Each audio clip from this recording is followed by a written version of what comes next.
Jago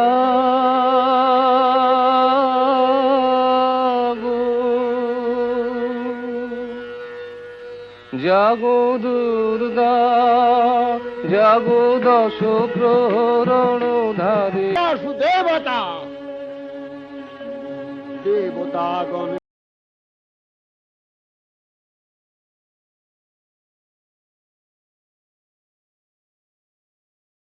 Goddess Durga is a symbol of power and protection.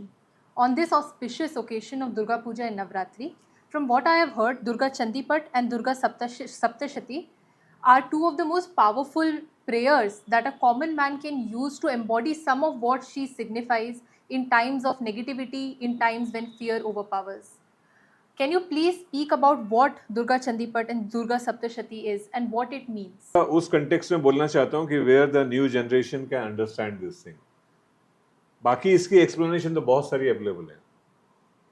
उसमें दो बड़ी unique चीजें मुझे समझ आई इसमें। महालया के दिन में जिस दिन पितृपक्ष का अमावस्या खत्म होता है और प्रथमा लगती है, माता का पूजा स्टार्ट होता है, सुनने में ना बहुत ही एक अजीब उसका इम्पैक्ट होता था।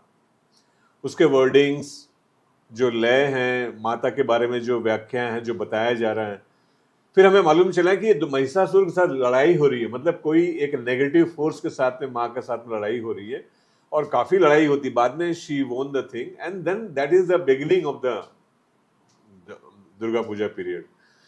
तो हमें ऑलवेज ये सेंस है कि चंडी पाठ इज समथिंग जहां कोई बहुत ही नेगेटिव फोर्स को हराया जाता है। नाउ एम्पावर्ड थ्रू वेरियस शक्तियों के साथ में अलग अलग भगवान अलग अलग तरह से अपने अपने औजार, अपने अपने सब कवच, सब कुछ देते हैं। उन सबको लेके माँ आती और लड़ाई लड़ती और महिषासुर का वध करती है। ये एक, यदि आप देखेंगे, डॉक्टर एपीजे कलाम जी ने भी एक बार कहा था कि Durga ji represent the integration of all this forces, all positive forces they integrate and try to overcome the negative things. ये उस चीज के बारे में दुर्गा सप्तशती को काफी माना जाता है। हद तक इसलिए मानता हूं कि हमने इसको करीब 40-50 सालों से महालया बना रहे हैं। तो महालया बनाने का, उसका जो देवी का उस समय जो चंडी पाठ सुनते हैं, सुनने का इतना इम्पैक्ट होता है, तो उसको पढ़ने का, जिसको लोग फॉलो करते हैं, तो उनकी तो बात ही अलग है। तो आज के समय में जब हम लोग इतने सारे डर, घबराहट से, नेगेटिविटी से जब जूझ रहे होते हैं लाइफ में, तो चंडी पाठ के कुछ चैप्टर्स बहुत ही इंपॉर्टेंट है जो मैं आपको बताना चाहता हूं। उसमें एक चैप्टर है जिसको देवी कवचम कहा जाता है। तो देवी कवच में क्या है? कवच का मतलब आपको पता है ना, जिसे प्रोटेक्ट करने के लिए। कवचम का जो पाठ है, उस पाठ में संस्कृत में वो मंत्र है, उस मंत्र में देवी के सभी रूपों को आह्वान किया जाता है और देवी से ये बोला जाता है कि आप, मतलब मेरे इस तरीके से तुम मुझे 10 डायरेक्शन से प्रोटेक्ट करो। 4 डायरेक्शन ये हो गए और जो कॉर्नर्स वाला 8 हो गया, and then the top and the bottom. तो पूरे बॉडी, माइंड, इंटेलेक्ट में नहीं है जो छूट जाता है इस डिस्क्रिप्शन में। बड़ा इंटरेस्टिंग है जब आप पढ़ेंगे इसे। हर चीज को इनसाइड वो किया जाता है, वो किया जाता है कि नहीं, इस जगह को मेरे को प्रोटेक्ट करना है।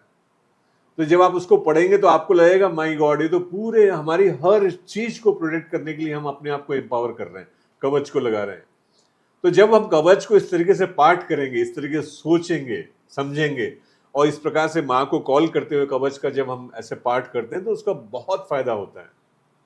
और मुझे लगता है कि जो व्यक्ति कवच का इस तरीके से, इस धारणा को लेके पाठ करेगा, उसमें अपने आप ही वो नेगेटिविटी, अपने आप ही वो फियर सब खत्म हो जाएगी। जब मालूम चलेगा माँ उसको किस तरीके से प्रोटेक्ट कर रही है, हर चीज, हर डायरेक्शंस में, इवन जिससे आप ब्रीथ कर रहे हैं, जिसको आप टच कर रहे हैं, हर चीज प्रोटेक्शन हो रहा है। और वो सब मंत्र में लिखा हुआ है कैसे करके करना है। तंत्रोक्तम देवी सूक्तम, एक और पार्ट, ऐसे 9 चैप्टर्स है। मैं सिर्फ 2 चैप्टर के बारे में आपको बोल रहा हूं, जिससे कि हम जनरल तरीके से यदि हम उसको पढ़ें ईमानदारी से, दिल से, अच्छे से, तो उसका काफी इंपैक्ट हो सकता है। तो तंत्रोक्तम देवी सूक्तम में भी जब माता महिषासुर का वध कर देती है ना, उसके बाद में ना माता का फिर प्रेज किया जाता है, उनको, उनकी बहुत तारीफ, उनके जय जयकार की जाती है। तो जय जयकार करते समय ये मंत्र है, इसको यदि आप सुनेंगे तो आपको बहुत अच्छा लगेगा। बोलेगा उसकी सर्वभूतेषु या देवी सर्वभूतेषु चैतन्य बीजते नमस्तस्यै नमस्तस्यै नमस्तस्यै नमो नमः। इसका मतलब क्या कह रहे हैं कि मां तुम्हारी जो शक्ति है वो कॉन्शियसनेस में हर जगह में फैली हुई है। मैं तुम्हारे उस शक्ति को उस कॉन्शियसनेस में देखता हूं और उसको मैं प्रे करता हूं, उसको मैं प्रार्थना करता हूं। ऐसी करके मंत्र आगे बढ़ता रहता है।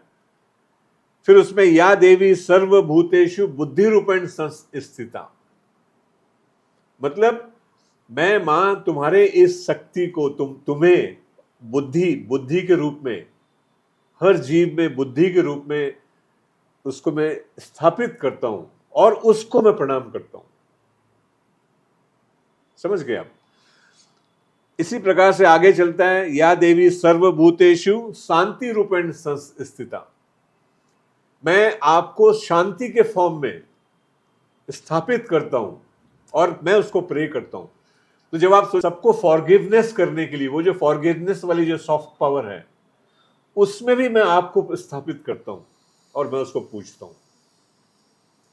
इस प्रकार से मां के जितने भी एट्रीब्यूट्स हैं, ह्यूमन बीइंग्स के हमारे जितने भी एट्रीब्यूट्स हैं, शक्ति रूपेण, श्रद्धा रूपेण, शांति रूपेण, दया रूपेण, लास्ट में मातृ रूपेण, मैं तुमको हर चीज, तुम्हारी पूरी शक्ति को, तुमको पूरे माता के रूप में देखता हूं, उसको प्रणाम करता हूं।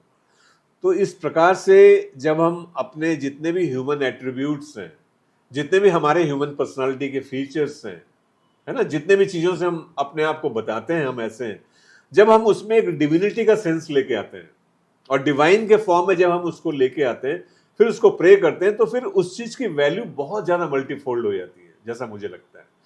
तो ये तरीके से यदि आप माता का इस पार्ट को यदि आप करते हैं, तो छोटा सा मंत्र है, छोटा, सब लोग इसको कर सकते हैं। करने की कुछ विधि होती है, वो विधि हमें फॉलो करना चाहिए, और इसे हमें करना चाहिए। इसका बहुत फायदा होता है, जो मैंने देखा है। दोनों जो मंत्र, दोनों जो चंडी पाठ के दो छोटे छोटे जो 2 मॉड्यूल्स हैं, यदि आपके दिल में बहुत प्यार से, स्नेह से और श्रद्धा के साथ में यदि करना चाहते हैं, तो इसे आप करना चाहिए।